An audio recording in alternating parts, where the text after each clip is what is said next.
Good morning, Malaysia. Welcome to the Limranan FB Live Show.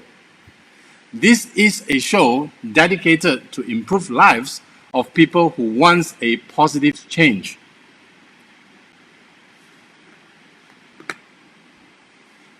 Now, I have the privilege to know many successful people throughout my career, and I have witnessed many amazing stories of successful people who came from humble beginnings and made it for themselves.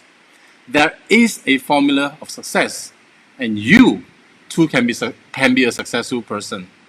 Now, our show will be divided into two sections. We will first interview our guests, then we will pick up some Q&A from our audience later. Now, today's guest is a dear friend to me. He is a successful corporate trainer and personal coach. Big companies like Panasonic, Epson, Prudential, AIA, Affin Bank, and even the mighty HSBC was among his clients that was trained under him. He is an expert in forging great corporate team spirit and nurturing corporate cultures. The author of the bestseller, The Next Level, if you can have look at the screen over there, Proven Ways to Win and Achieve Your Dreams. Now, this guy is also a familiar face on TV. He is known as Mr. Panadol. So please welcome our guest today, Mr. Bernard Lim, the founder of Success Driven and Training Consultancy. Thank you so much. Hi, Bernard. How are you, sir? Your show. It is a great privilege to have you here today, and I'm so glad we are having this conversation today, Bernard. Yeah, especially this time of crisis, and everybody is running. Some of them are running headless here and there, even like business owners or even the department head or bosses. Yeah, so they are looking for a solution, and your show, it's a very, very good platform. They can actually get nuggets of truth, strategy, and how they actually to save them from this crisis. I think your show is a good show. So it is amazing to have you here. This is our first show, and this is your first show, I think, on Facebook Live, and this will be quite amazing. And we know that you are an amazing corporate trainer and also an amazing person in nurturing corporate culture. I have experienced 2 or 3 times using you being the coach of my own team and my own insurance agency. So that was amazing. We actually love you, how you actually train us and how you actually Love you put up guys. things with us. Now, today's topic, it is about forging corporate cultures and rallying your team to move forward for an amazing 2020. So that is our topic today. And I believe today, Bernard, you will actually share with us insight on how actually a business owner can rally their team like a wolf pack, basically just like a wolf pack, rallying their team together and move forward to achieve great results, in the future, right? Am I right? Right. That is totally correct. So let's go to the first question. I have a gazillion questions for you, but let's do the first one, right? Okay. So now, business. Come on. First question. Business people say they have a team, and some say they have a group in their company. Now, what is the difference between a group of employees and a team of employees? Bernard? Very good question. Very good question. Now, a lot of let's talk about business owner, because right now most of the business owner are looking for answers. For a business owner, you are a leader of your organization, like it or not. Okay, so when you are a leader of an organization, it's very different from having a group. A group is totally different from a team. But many business owners always think that they always have a group of people who work for them. You don't have people who work for you. You have a team that work for you or with you. So that's why the business owner has to change their mindset, the perspective upon the people that they have, especially in times of crisis. People are looking for leadership. People are not looking for bosses. People are not looking for managers, but people are looking for what? Leaders. That's why business owners have to transform their own mind first towards the crisis. But maybe 90% of the business owner, first thing what they do when the crisis hit is that they will call their staff, hey, have you done this? Have you done that? And then they call their sales department, hey, what happened to the order? Why is it come? Blah, blah, blah, all this and that. So what happened is that the people under them will be frustrated. Why they're frustrated? Because the leaders are frustrated, right? So when you function from the perspective of a team, not a group, a team, the leader will actually think first. Now, what can I do during this time? Yes, it's crisis. You have to acknowledge. You cannot hide yourself under the sand and say, oh, nothing happened, nothing happened. We are going through a crisis. Yeah, a crisis. So when during a crisis, everybody is looking for a leader.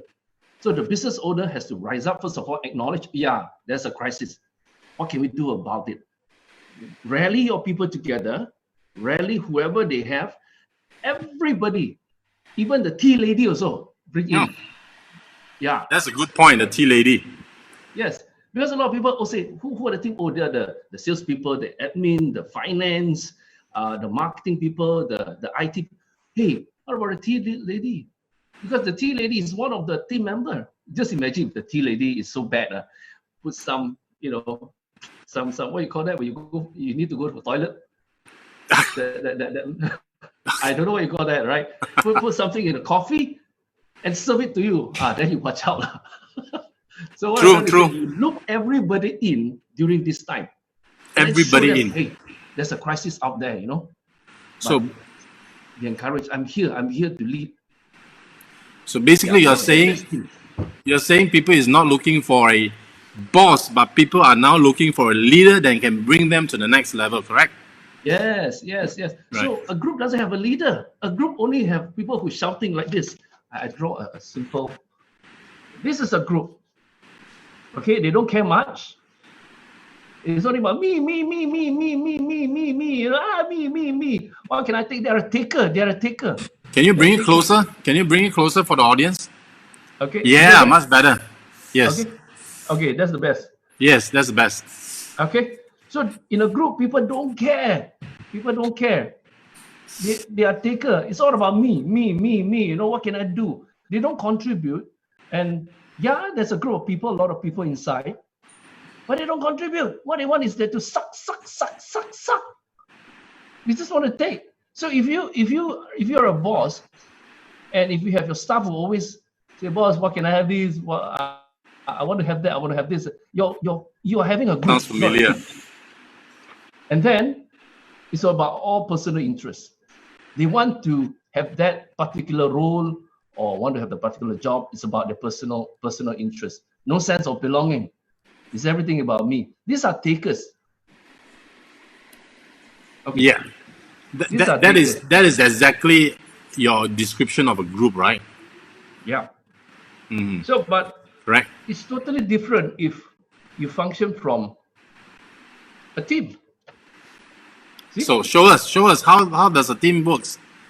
So first of all, you got to understand a team always comes from the perspective of giving. They give before they take.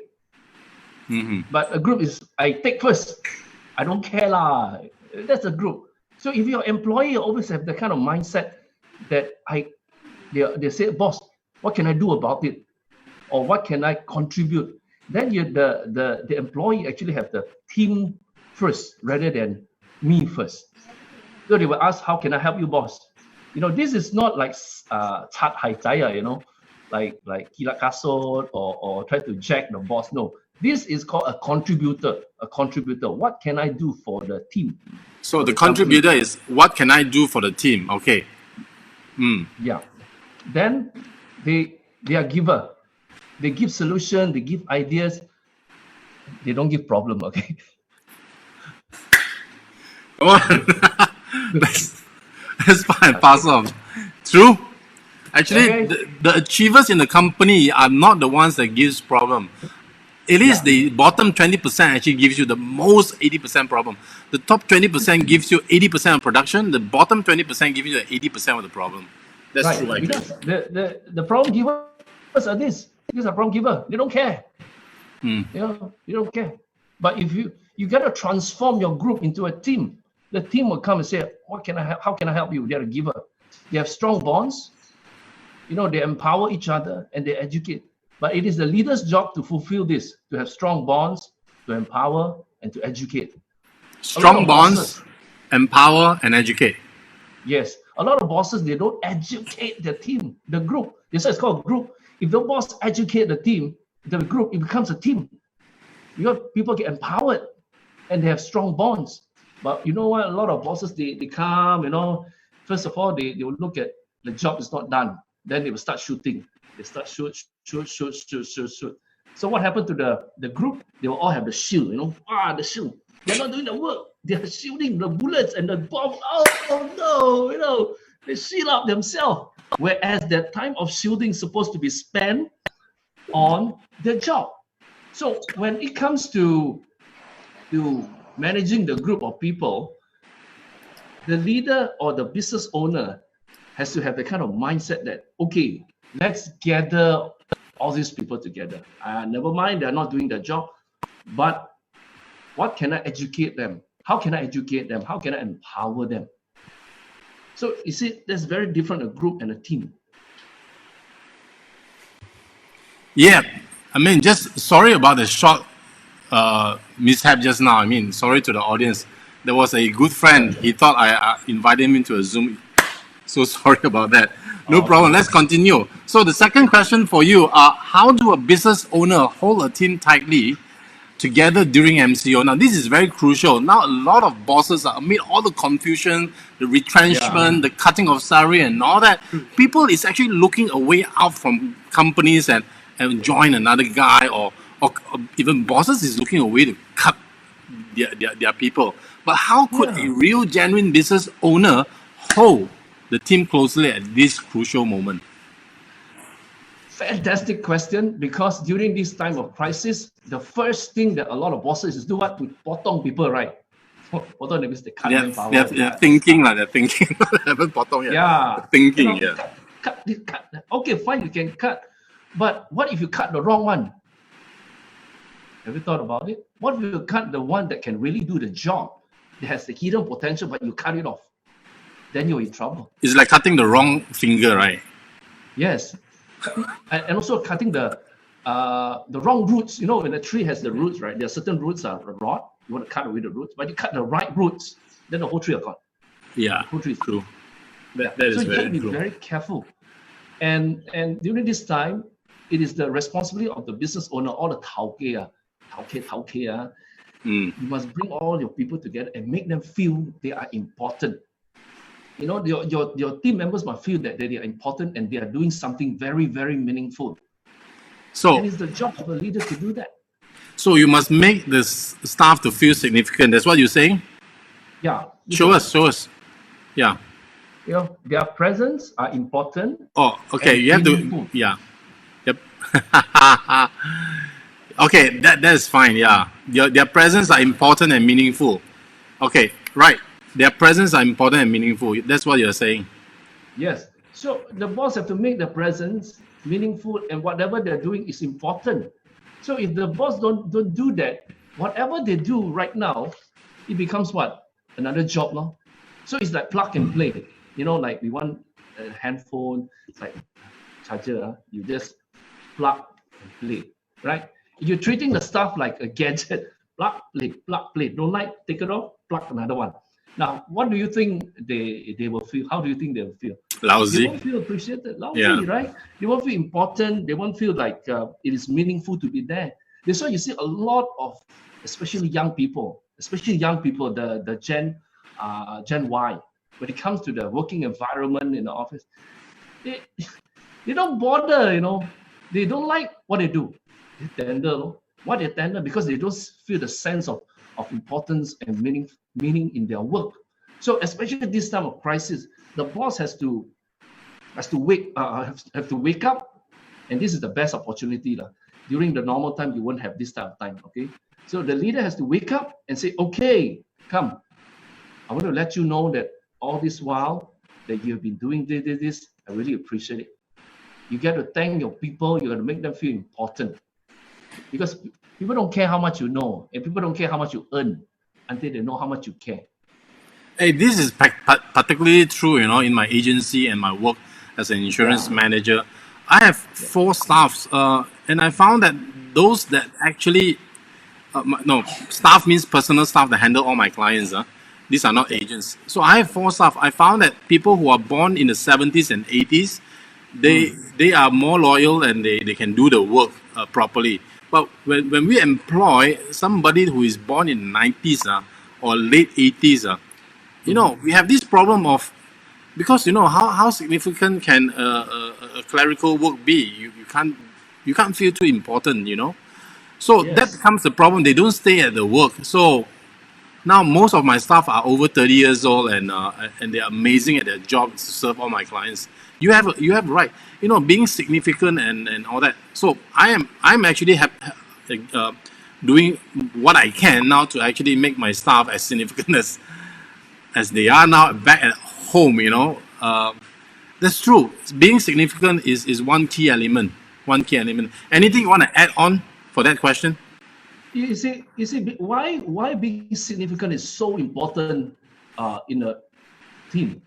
It's because every human heart wants to be appreciated. Every If you human ask heart someone, wants hey, to be appreciated. wants Yes. to be appreciated. Yes, If you that ask is someone, correct. hey, would you like to be appreciated? If the person says no, it's a lie. It's a lie. Even animals wants to be appreciated. Even dogs like to be What more patted. we all human Yeah. beings? Yeah, cats, dogs, Yeah. birds, True. and even dolphins. Dolphins. Yeah. Right? Yeah. You see, Yeah. the dolphin comes near you, you pet on the Yeah. dolphin, True. and the dolphin goes like, "Kia, kia, kia, kia." Yeah, I think that's how a dolphin sounds like, huh? Kia, kia, kia, kia, kia. And they like it.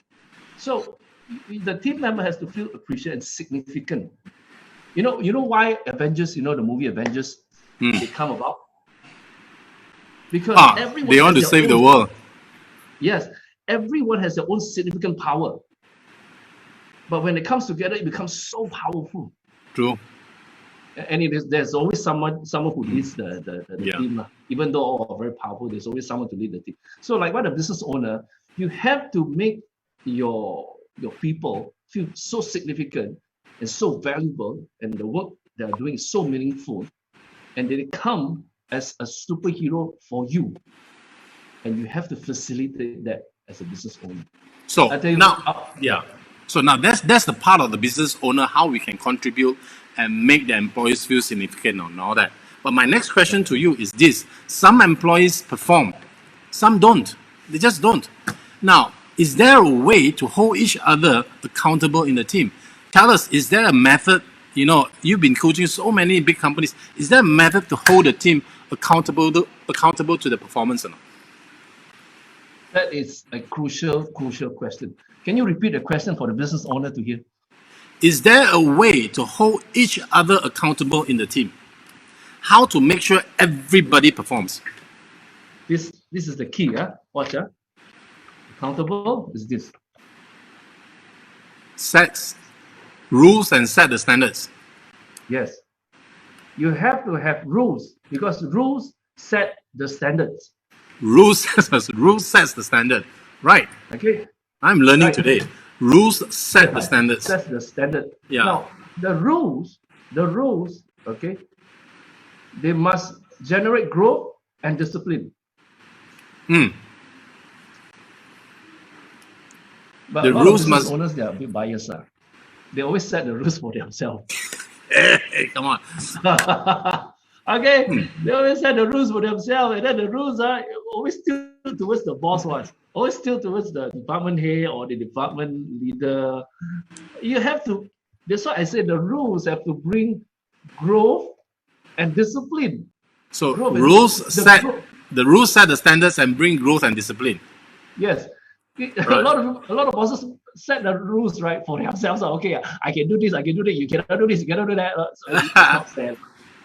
All right. True. The growth is the growth of the company and the growth of the staff.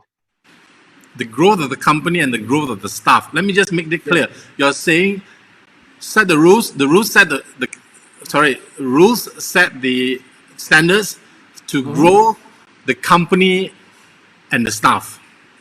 Correct. Not the business owner, but the staff. let me just get it because clear. it's a team. When the team grows, the boss grow. Must understand Paradigm shift. I think that's yes, paradigm. important. Exactly. You are so right. It's paradigm shift. Most business owner just is interested to grow their own pocket.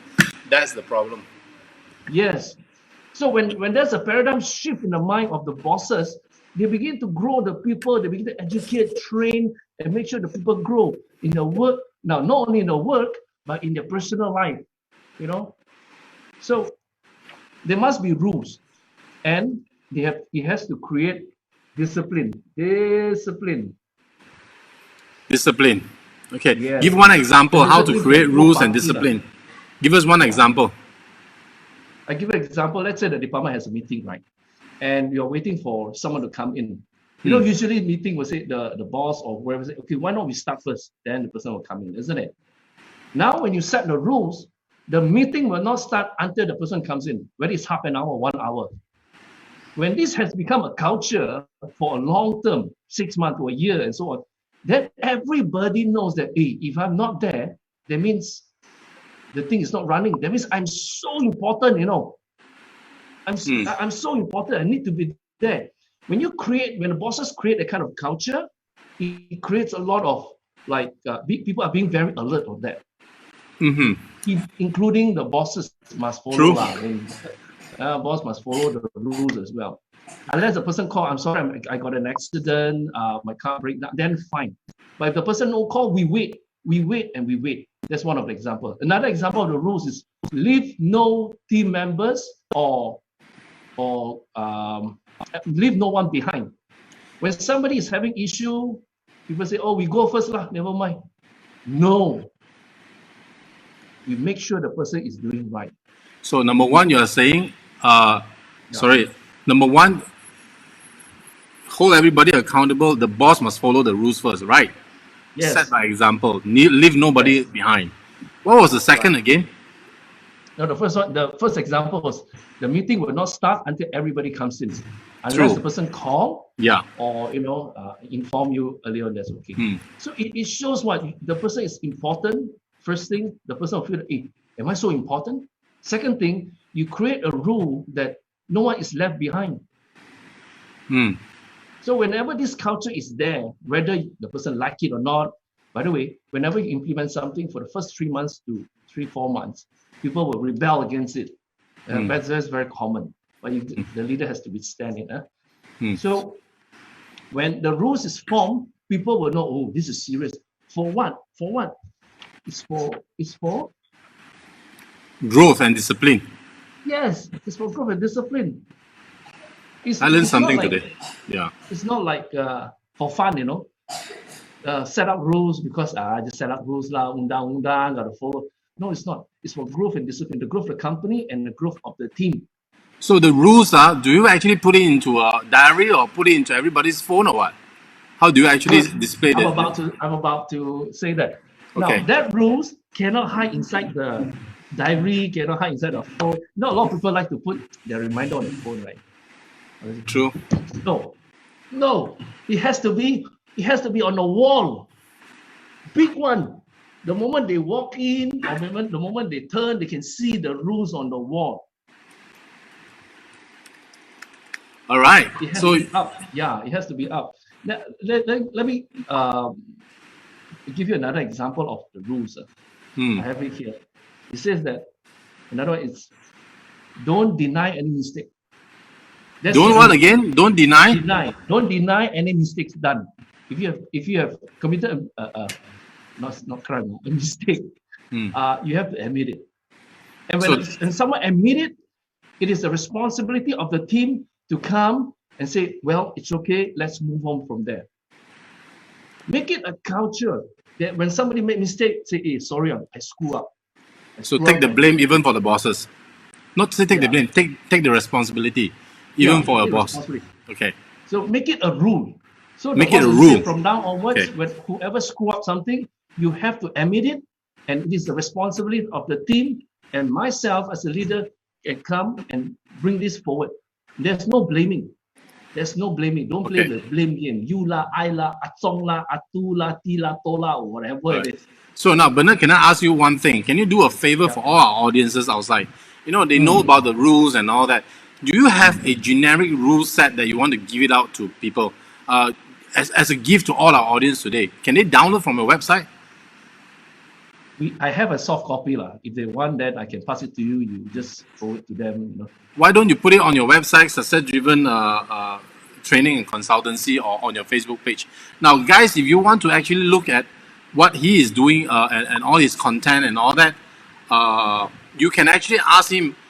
Just Google him on Facebook, or just Google success-driven training and consultancy, just like below his name, and you will see him there. So everything is there. You can actually ask him questions directly. Okay. Now I'd like to go to the Google is quite amazing. Google. Yeah. You just key in Bernard Lee trainer, proud it comes out. Bernard Lee trainer, even Bernard Lee trainer can do. So now the fourth question for you is, why do some people cannot function well in their job or role, and how do you actually turn that around? You know, people who can't do their job well. Yeah. Good. This will frustrate a lot of leaders. They force, you know, they try to put them in their role. They just cannot function, right? I've discovered, you know, many years of training, whether it's corporate, whether it's non-corporate, or even religious sector. Yeah, you are. Yeah. So I we should start a church. Basically, there are four reasons. Okay, let me show you. Show us. What's the 4 reasons why people can't perform? Okay, thinking pattern, mindset. Yeah, the first one is mindset, the thinking pattern. Right. Then the second one over here, they're new. This one you cannot blame them, new or not trained. So they are new and not trained, they cannot perform. Okay. Yeah. Okay. All right. And this one, it's not their expertise. You put them in the wrong job, something like that. Yeah, but you want them to be there. It's plug and play. Remember, I told you it's plug and play. Yeah. Then this is plug the wrong plug to the wrong socket lah. Yeah, wrong socket. That's short circuit.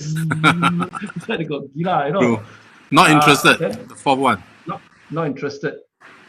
Four is not interested in the work at all. Mindset. New and not trained. Not his expertise and not interested. This is very important. You know, most of us actually, most of the business owners actually make these mistakes. Yeah. Because most of business owners, they only concern for one thing. Guess what? Tell us. Cash flow. Money in the rich man world. Yeah, that is the number one thing now in the market. Cash flow. So that's why we want to snap them out of it once you get cash flow ready. But how are you going to rally your team for amazing 2020? Right. You know, this is a very good point. But you say something. Now a lot of people talk about cash flow. When the cash flow comes in, right? It's the what you call it, the plate ready or not? Is the foundation ready or not? Because it's like a rain. People ask for rain, you know, sometimes say, oh, it's very hot, no rain. But once the big rain comes, are you ready for the big rain? So how do you get ready for the big rain? It's by plugging people into the right position, finding out what is troubling them, finding out their socket, whether it's in the right socket or not. That's very important. So basically, you just have to place people accordingly and see whether they are trained. Even they are new, they are trained properly. If they are not in the expertise, you want to shift them doing something else, thinking mindset, whether they are positive, negative, and all that. So yeah, that is very important. Especially this part, this is important. The mindset. Okay. Yeah. All right. So it's the responsibility of the leader to sit down right now during this crisis to talk to their team. One-on-one. Team voice out. Yeah. Open heart. Open heart. Team it's like open heart to surgery, the whole team. You know? Actually, I want to do open heart surgery. The boss got to be very transparent. When do you want to be transparent? When the crisis is over? No way. You're so busy. Yeah. The best time to be transparent is now. Yes, now. We have a daily meeting with our team every day. Yeah, very good. Talk to them, how are they? Not only about work, you know. Sometimes you can, the boss, the leader can ask, hey, how's your family? And are they having enough masks or not? Government is giving out some masks, you know, make sure you get it. And make sure you wash your hands properly and put on sanitizer. These are all It looks like fundamental, but it is crucial for this moment of crisis. True. So let me go to the next one. Let me go to the next question. What is the main thing that holds the team and the company upright and strong? What do you think? What is your advice to so many big corporates? What is the main thing that holds the team and the company upright Okay, and strong? there is one leadership guru says, his name is John C. Maxwell. Yeah, I know him. Yeah. I know the book and I not. think he's the guy, This guy, of leadership. I read his book before. Yeah, many of his. Fantastic, right? Yes, amazing. His one quote that I'll never ever forget. I think 20 years ago when I read that, it stuck with me up to today because it really reveals the truth. It says, everything rises and falls on leadership. Everything Rises and falls on leadership. That means what? When this thing grows, because of what? It's on leadership, because of leadership. When this thing collapses, because of what? Because of leadership. You want to create new innovation to sell your thing? It's leadership. You want things to settle? It's all about leadership. You want things to be you want the crisis to be over? It's leadership. You want happy, peace, and joyful? It's leadership. So everything rises and falls on the leader. True. Everything rises and falls on the leader. Okay. Yeah. And so, another thing, it's during this time you want to hold your company tightly together. These are two things: leadership and training. Okay. Leadership and training. Leadership and training. Leadership and training. Leadership and training. Because when the crisis is over, this is very tough. You still need to do, but it's very, very tough. Because why? You're so busy taking orders, settling customers' issue, and so on. You still need to do, but this is the moment that is compulsory. You need to train your people. True. That's how you leadership and training. So I need to plug one question from the floor. This question is by our friend Mr. Mohan Abdullah. So what is your opinion on a regular latecomer? Regular latecomer means the guy who always late one. What is your opinion on a regular latecomer? You said wait for everyone before starting the meeting. What is your opinion, and how do we actually counter and actually correct that guy, the latecomer? Okay, good question. Maybe I can rephrase the question. How do we counter the latecomers? Easy, How do we deal with these latecomers, right? Yeah. Okay. Remember I told you these 4 things? Yeah. Okay. Oh, I cannot see it. Okay. Yeah, I can see. Can see, right? This yes. 4 things. We all fall, when we don't perform well, we fall under one of these 4. Okay. Whether the person is a leader or whether the person is not a leader, we fall under one of these. If the person keeps coming late, it's not the interested. person is really not interested. Not interested. Let me give an example. If you are married, right, with beautiful children and beautiful. Of course, yes. Okay? yes. and before you're married, you were having a good time dating with the wife, and you're always on time when you date her. Because why? You're so interested. First 3 months. You're so interested. Yeah, you're so interested in her, and you're on time. Let's say the appointment with her, makan lunch at 1 o'clock. You are there at 11 o'clock already. Because the interest. When the staff is not interested, it shows up on the behavior. So you have to solve the interest of the staff first towards the meeting. So meaning your meeting must have certain things that actually interest them. They want to come. It's not just a job. It's basically they want to come. You got to find out. Most probably, it's this or this. All right. Okay. Yep. That's why this is important. Rules. Set the standards. Rules. Okay. Bernard, can you take another questions? This is from Mr. Kai Singh. Mr. Mohan. Yes, I think he did answer the question. Can we just take another questions before we wrap this up? From Kai Singh. From Kai Singh, he was he was asking, talking about mindset, how do you motivate and handle the millennials now, those who are born after the 90s, the millennials? Do you think rules works for them, or to treat them more like a friend rather than authority? So the question: do you think rules works for them, or do you think we should treat them as a friend more, or rather than an authority? Very interesting questions.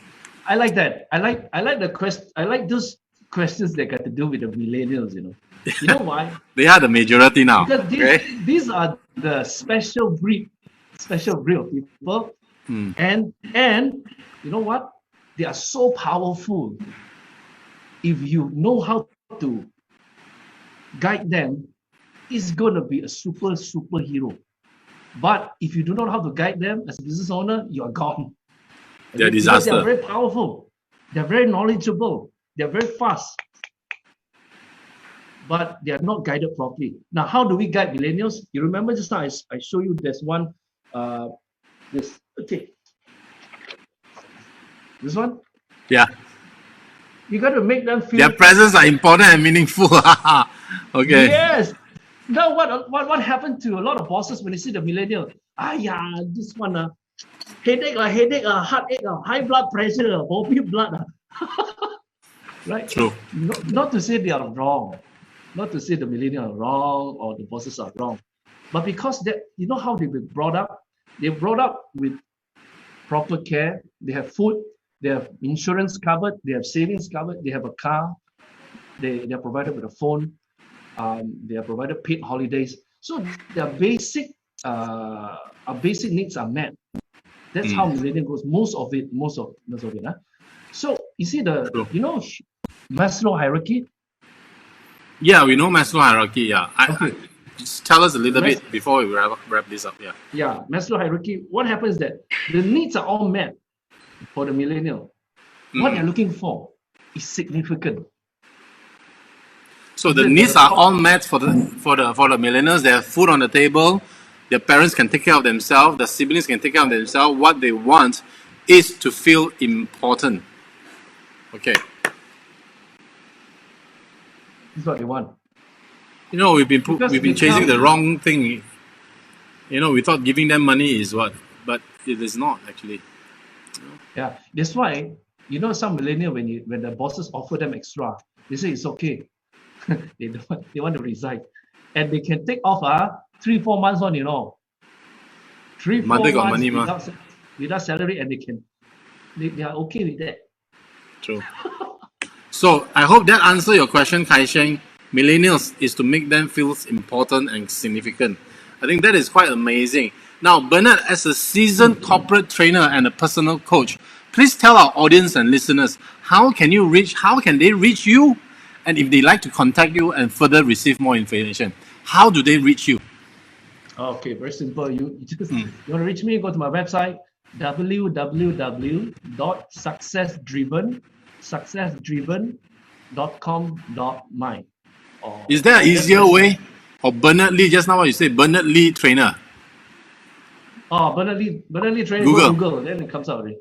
Right. That's great. That's easier. Bernard Lee Trainer. Go to Google, Bernard Lee Trainer, and you will see him there. Now, thank you so much, Bernard, for coming in, My pleasure. Thank you so much, Bernard, for coming in. It is amazing to have you. I think I'm glad that we have this conversation today. And I love it when you share with our audience your valuable insight, team building, corporate culture. All right, so thank you so much for coming in. Now, guys, I'm Lim Ren En. I'm an insurance manager with AIA Berhad. I specialize in income replacement protection plans for medical doctors and also for businesses. Now, if you want to get in touch with me, do go ahead. If you need any assistance about insurance matter, just call me. I'm always on in Facebook. Now, if you like our program, if it adds value to your business, please like my page and also please like Bernard's page. We hope to actually give you more insight and more information on how to run a business, right? So a small quote from a legendary friend, Josh Devon. When you see me, don't think of insurance, but when you think of insurance, see me. Now, that it is for today, the Lim Ren En FB Live. We will hope to see you again next week. And hopefully at a different time. But thank you so much, Bernard, for coming in. And it has been pleasure. an amazing half an hour that we have actually shared with you. So I'll see you again, Bernard. Stay safe, stay home, and stay significant. Thank you. Wash your hand, wear a mask. Yeah. Bye. Bye.